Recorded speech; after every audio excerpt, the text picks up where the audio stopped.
Salut à tous, on se retrouve de nouveau pour un avant-match après une petite pause pour le match de Lens, parce que j'ai eu la bonne idée de faire 500 km pour aller voir ce match. Autant vous dire que je suis pas déçu du voyage, c'est vraiment le cas de le dire. J'en profite pour vous dire aussi qu'il n'y aura pas d'avant-match non plus ce week-end pour le match de 3. Non pas que je boude la Ligue 1, mais tout simplement parce que je serai aussi en week-end, cette fois-ci perdu au milieu de la montagne sans réseau, donc ça va être compliqué de faire une vidéo et aussi de regarder le match. Donc voilà, je découvrirai aussi le résultat en retrouvant la civilisation le soir, en espérant enfin un bon résultat en Ligue 1.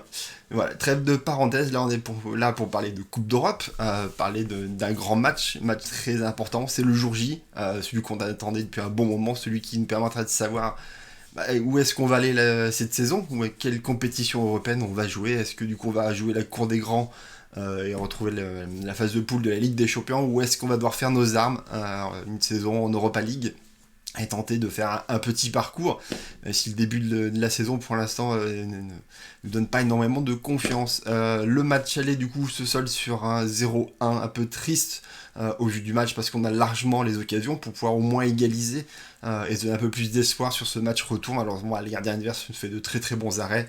Euh, et du coup, on va en Ukraine avec un but d'écart, sachant qu'il n'y a plus les buts à l'extérieur qui comptent double. Donc on a toutes nos chances encore, hein, ça reste qu'un but à remonter, mais bon, le Shakhtar Donetsk est sur une forme très très très bonne actuellement. C'est pas du tout le cas de l'AS Monaco qui en championnat piétine.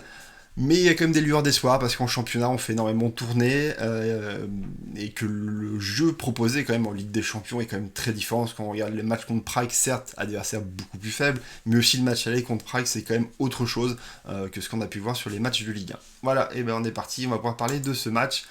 Pour commencer, du coup, petite présentation de ce barrage.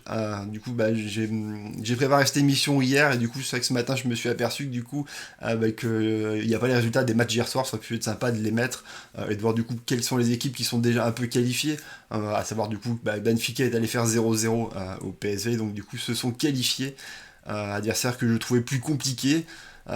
Finalement, je suis pas si sûr que ça aurait été plus simple de jouer contre le Benfica. Mais voilà, ça aurait été une autre histoire. Inutile de débattre là-dessus pour l'instant. Entre ce qui concerne du coup le Shakhtar, qu'on peut le voir sur leur match depuis le début de la saison, ça tombe très très fort. 7 victoires, une seule défaite en championnat, 16 buts déjà inscrits. Nous qui patinons, eux non, c'est pas le cas du tout, même si c'est un championnat qui est un peu plus mineur forcément. 4 clean sheets depuis le début de la saison, 7 matchs et beaucoup aussi, surtout c'est les 3 derniers matchs, c'est des clean sheets. Un contre nous forcément, les 2 derniers matchs de championnat. Ce week-end, du coup, ils se sont imposés très facilement 3-0, mais surtout en faisant une énorme rotation. Quand on regarde les 11 titulaires contre l'AS Monaco ce week-end, n'étaient pas titulaires au coup d'envoi de ce match-là. Donc vraiment, c'était 11 remplaçants qui ont commencé le match. Donc vraiment, les joueurs qui vont nous affronter sont vraiment très très très bien reposés. Ce qui risque de nous compliquer encore un peu plus la tâche, sachant que nous, on a certes fait tourner, mais quand même pas tant que ça. Victoire 3-0 aidée par un carton rouge forcément, mais voilà, même les remplaçants se baladent un petit peu dans ce championnat. Le Shakhtar est actuellement deuxième, toujours avec un point de retard sur le Dynamo. Bon, de toute façon, c'est les deux équipes qui trustent depuis des années le haut du classement. Concernant du coup les cotes de VBET, mon partenaire, qu'on peut le voir, quand même Monaco reste encore la petite cote qui est au-dessus de 47, alors qu'elle est à 2,87 pour la victoire du Shakhtar. Donc voilà, on peut espérer, bon, sachant que la qualification de l'AS Monaco est quand même vers les 3. Donc bon, forcément, on pense plus quand même que le Shakhtar va se qualifier du côté des parieurs. Concernant le groupe de l'AS Monaco, c'est un groupe du coup de 23 joueurs qui ont été appelés, donc aucun joueur en tribune, je rappelle, du coup il y a 12 joueurs qui se mettent sur le banc en Coupe d'Europe. Assez surprenant du coup de voir dans un groupe de 23, 3 gardiens, parce que du coup ça veut dire qu'on aura 2 gardiens qui vont s'asseoir sur le banc. L'utilité en 3 gardiens dans le déplacement, je la comprends tout à fait, on sait jamais ce qui peut se passer. C'est dommage du coup de ne pas avoir un gardien sur le banc s'il se blesse alors qu'on est en Ukraine, c'est dur de faire revenir un autre joueur. Tout à fait d'accord, mais dans ce cas-là, pourquoi ne pas prendre un 24e joueur pour envoyer le troisième gardien en tribune si on n'a pas l'utilité et avoir du coup une solution de plus sur le banc, avoir un troisième gardien avoir un deuxième du moins gardien sur le banc, la probabilité qu'il entre, c'est-à-dire que les 2 autres gardiens se blessent, c'est quand même ultra infime. Dans ce cas-là, je comprends pas trop pourquoi on n'avait pris un Pavlovic ou un Goebbels, qui sont les 2 autres joueurs qui sont disponibles. Voilà, c'est un peu étrange, mais bon. Si on parle du coup des absents, le premier déjà c'est Mannone, puisque du coup c'est Liénard, le jeune gardien de la réserve, qui est appelé pour faire le troisième gardien et non Mannone. Ce qui indique clairement, à mon avis, que le gardien italien est sur le départ. En fait, on l'a vu avec pas mal de photos, il s'entraînait un peu à part avec Benjamin Lecomte. Je pense qu'il lui a été demandé de se trouver un autre club et que potentiellement on risque de recruter un gardien d'ici la fin du mercato. Est-ce que ce sera un troisième gardien? Est-ce que ce sera un gardien pour du coup concurrencer Nubel? À voir.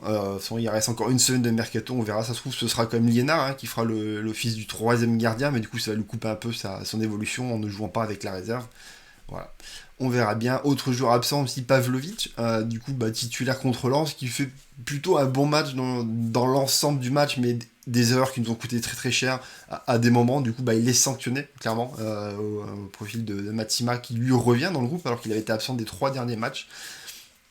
Un peu étrange du coup de le voir sanctionné à ce niveau-là, comme d'être complètement sorti du groupe, alors qu'il fait quand même pas non plus des matchs aussi catastrophiques que ça. Donc c'est pas moi celui que je pointe le plus du doigt sur le match de Lens. Autre joueur absent, Pellegrini, forcément sans doute, il est en ce moment à Milan en train de passer sa visite médicale, c'est peut-être qu'il soit pas dans le groupe. De toute façon, il est clairement plus un joueur de l'AS Monaco dans très très peu de temps.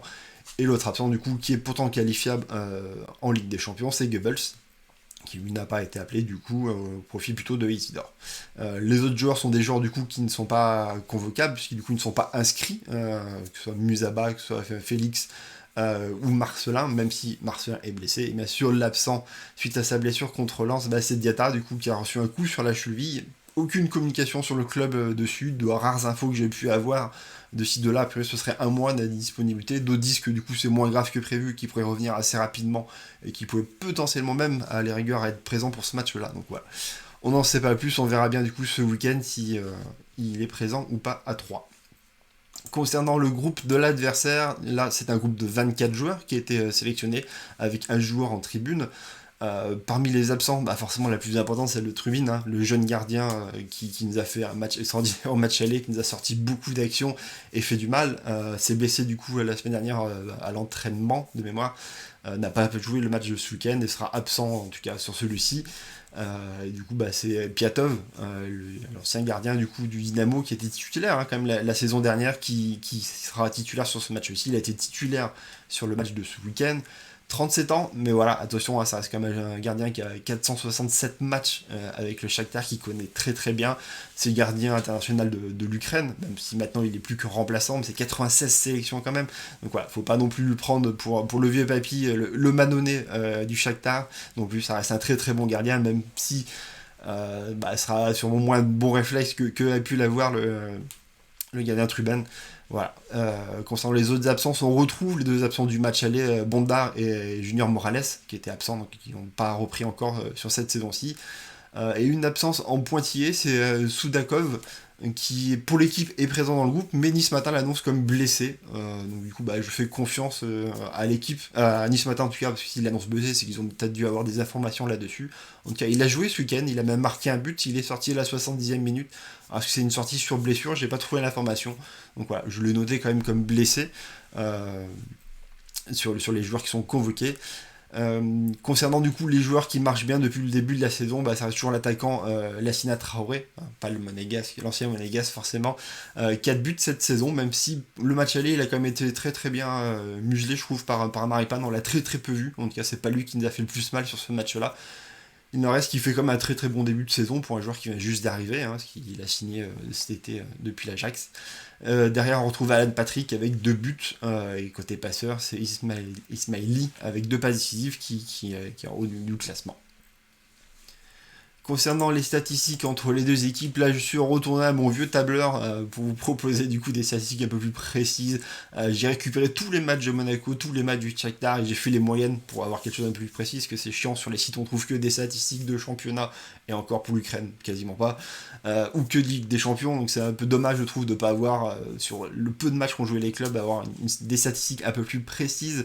Donc voilà, moi là c'est le cas, ce que je peux vous afficher. On peut voir du coup que l'AS Monaco est une équipe qui tire toujours autant, qui quand même sait se trouver des situations pour essayer d'inscrire des buts, 13,5 tirs par match, 12,3 pour le Shakhtar, donc ça c'est à peu près équivalent, mais là où ça pêche surtout, c'est que Monaco n'arrive pas à finir ses actions et à mettre des buts. Il n'y a que un but inscrit en moyenne depuis le début de la saison, là où c'est 2 pour le Shakhtar. Alors, même si forcément c'est pas les mêmes défenses qu'on rencontre entre la Ligue 1 et la Prima Division. Ça reste moins que du coup l'AS Monaco a quand même du mal à convertir ses occasions.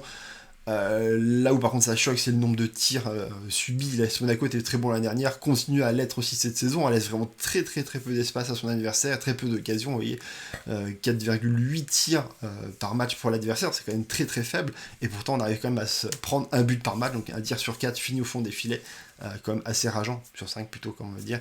Là où du coup il y en a beaucoup plus, il y en a le double pour le Shakhtar, mais eux prennent que 0,6 buts par match. Au niveau de la possession, forcément, Monaco tape très fort, avec plus de 70% sur les 3 matchs de Ligue 1. Ça fait une très très belle moyenne, même avec la Ligue des Champions, ça ramène à 62% de possession. Le Shakhtar n'est pas vrai, je l'avais dit sur la vidéo du match aller, c'est une équipe qui aime jouer avec la possession, qui aime avoir le ballon à 59% de possession, c'est très très proche de ce que l'AS Monaco a pu faire, donc voilà, ça restera comme au match aller, on a vu une possession très très partagée entre les deux équipes. Concernant du coup les clinchings, j'en ai parlé, l'AS Monaco on n'a fait qu'un seul cette saison. Malheureusement c'était le premier match de la saison, on n'en a pas revu depuis. Au niveau du nombre d'arrêts, très peu, on peut le noter du côté du Shakhtar, c'est normal parce que du coup je crois qu'il y a au moins 3 matchs où le gardien n'a rien eu à faire. Sur les 7 ça fait pas mal. Donc il faut vraiment retrouver en fait le match contre l'AS Monaco où il y a eu 6 arrêts de la part du gardien pour faire remonter un peu les statistiques. Voilà. Au contraire de l'AS Monaco où c'est notre gardien du coup qui a énormément de mal à faire des arrêts. Je rappelle qu'en Ligue 1 sur 5 frappes cadrées il a encaissé 4 buts. Du côté Shakhtar c'est plus parce que il n'y a pas de tir, il y a très peu d'actions à faire pour qu'il puisse faire monter ses stats. L'historique entre les deux équipes, bon forcément il n'a pas énormément évolué depuis la dernière vidéo. Il n'y a qu'un match supplémentaire et c'est une défaite à domicile. Donc du coup on reste du coup avec cette victoire à domicile en 79, plus après ce déplacement où on a perdu 2-1 sur le match retour qui nous a quand même permis de nous qualifier. Euh, L'historique est forcément mauvais. Concernant l'historique des clubs français qui sont allés du coup au Shakhtar, c'est quand même pas énorme. Ça reste une victoire, 3 nuls et 2 défaites. La seule victoire, du coup, elle date de 2015-2016. C'est le PSG qui a gagné 3-0 au Shakhtar. Sinon, tous les autres clubs français se sont pris les pieds en Ukraine, malheureusement pour nous. Euh, voilà, concernant l'AS Monaco, quand on est en déplacement en Ukraine, forcément, du coup, il y a cette défaite en 79 et un nul en 90, pas contre le Shakhtar, contre un autre club, donc j'ai plus le nom en tête. Mais voilà, l'Ukraine ne nous réussit pas non plus quand on est en déplacement. Concernant les compositions des deux médias, l'équipe et Nice Matin, bah on retrouve exactement les mêmes 22 acteurs sur les deux côtés des tableaux. Concernant l'AS Monaco, les deux médias s'accordent pour dire que Lucas sera le titulaire, du coup et pas Fofana au milieu de terrain. Un article de l'équipe a été paru hier en disant qu'il était limite sorti du groupe, Fofana, et au profil du coup de Lucas qui lui était passé devant. À voir du coup ce soir ce qui se passera, je suis peut-être pas forcément d'accord avec ça pour ma part. On retrouve bien sûr un Maripan qui lui aussi n'était pas dans le groupe titulaire avec Badiachil, voilà. Pas de Diop, Golovin titulaire aussi. De l'autre côté, même si la disposition est différente, ça reste les mêmes 11 joueurs qui sont sur les terrains du côté de Nice Matin et du côté de l'équipe. C'est exactement aussi les mêmes joueurs qui étaient présents au match aller. On repart sur la même tactique, le même schéma, les mêmes joueurs. On devrait retrouver de toute façon un match très très similaire. Concernant l'arbitrage, du coup, c'est Monsieur Taylor qui nous arbitrera. C'est la première fois du coup qu'il arbitrera l'AS Monaco, mais c'est un arbitre international qui a arbitré énormément de matchs. En France, ce sera son 10e match pour un club français. On est sur 6 victoires et 3 nuls, 0 défaites. Donc voilà, en espérant qu'on va pas perdre ce match, sinon ce sera la première fois que cet arbitre-là perdra un match. Voilà. Ce sera une défaite d'un club français quand il arbitre 1,9 cartons jaunes distribués au club français. C'est très peu, hein. Aucun carton rouge non plus sur les 9 précédents matchs. A noter que du coup, il a arbitré 3 fois le Shakhtar pour un nul, une défaite et une victoire. Donc voilà, plutôt équilibré aussi de ce côté-ci. Concernant du coup les pronos ASM. Concernant le résultat, déjà, pour ma part, je pars sur un match nul. J'ai longtemps hésité avec la défaite de 1. Personnellement, j'ai du mal vraiment à croire qu'on aille chercher la qualification en Ukraine. Je suis de nature pessimiste, ça vous le savez forcément. Les résultats actuels montrent quand même qu'il y a vraiment du mal. Il y a une cohésion qui manque dans ce groupe. On a énormément de mal à convertir nos occasions. C'est vrai qu'il y a ce match aller où on a vraiment l'impression qu'on est capable de leur faire mal, de passer même devant, d'égaliser, de gagner ce match. Mais pourtant, j'ai vraiment la sensation que le Shakhtar s'est dit ok, on a eu nos 20 grosses minutes. Après, forcément, l'AS Monaco a repris le dessus. Mais à partir de la mi-temps, ils ont clairement dit on ferme boutique, on ne fait plus le jeu, on subit les assauts de l'AS Monaco et on essaye de garder ce score de 1-0 qui nous convient très bien.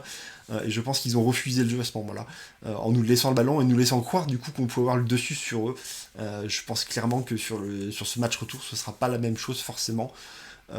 3 clean sheets à la suite, c'est vraiment une équipe très très solide aussi. Donc ça va être très dur d'aller trouver la solution. Voilà, je pars sur un match nul parce que j'ai quand même espoir qu'on joue mieux qu'en championnat, parce que là c'est pas du tout les mêmes joueurs qui sont sur le terrain. Quasiment c'est l'équipe de la saison dernière, à Jean-Lucas près normalement, même si moi c'est pas celui que j'ai choisi comme vous avez pu le voir.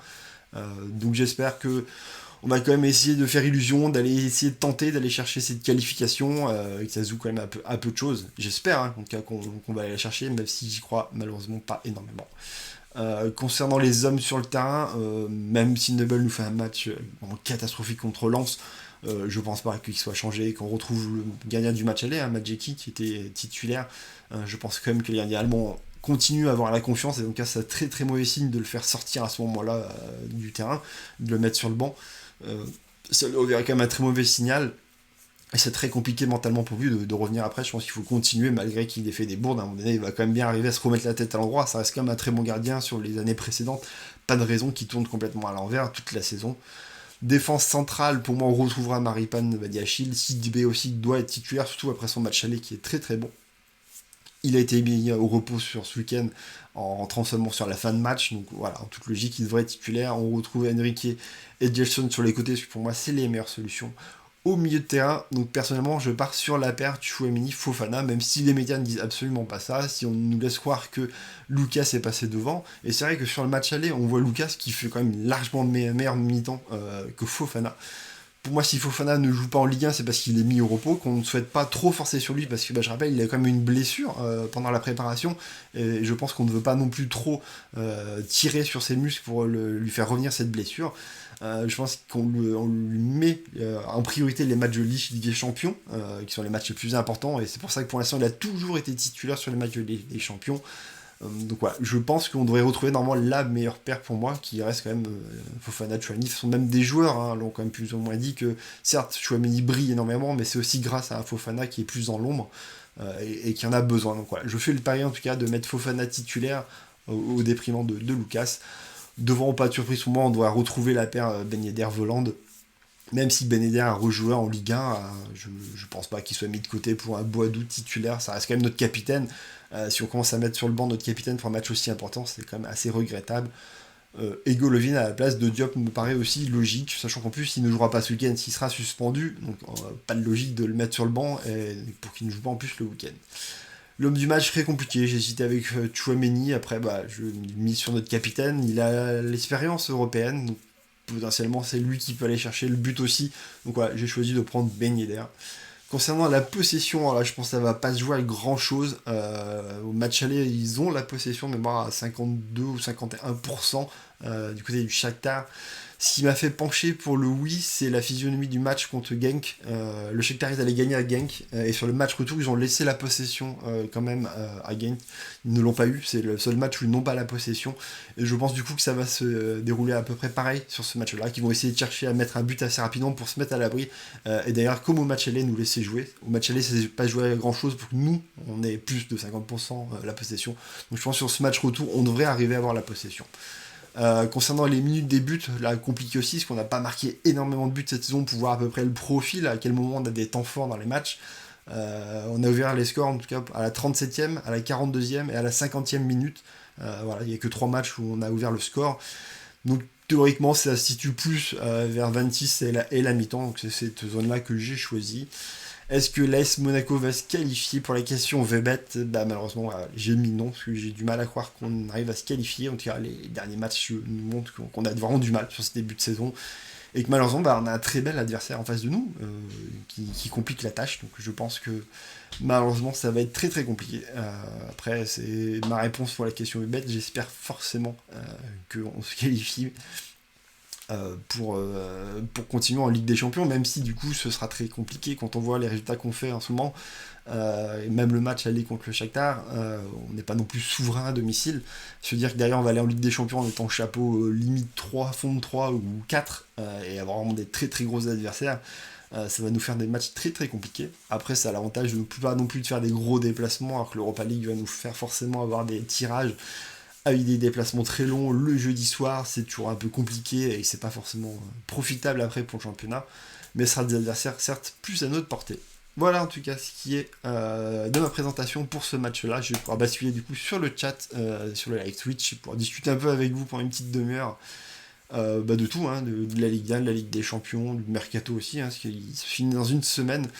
N'hésitez pas à poser votre question. En tout cas, merci pour tous ceux qui m'ont suivi pendant cette vidéo, qui l'ont regardé sur YouTube et sur le live Twitch ou même sur les rediffs. Merci à vous d'être toujours aussi nombreux, ça fait toujours plaisir en tout cas.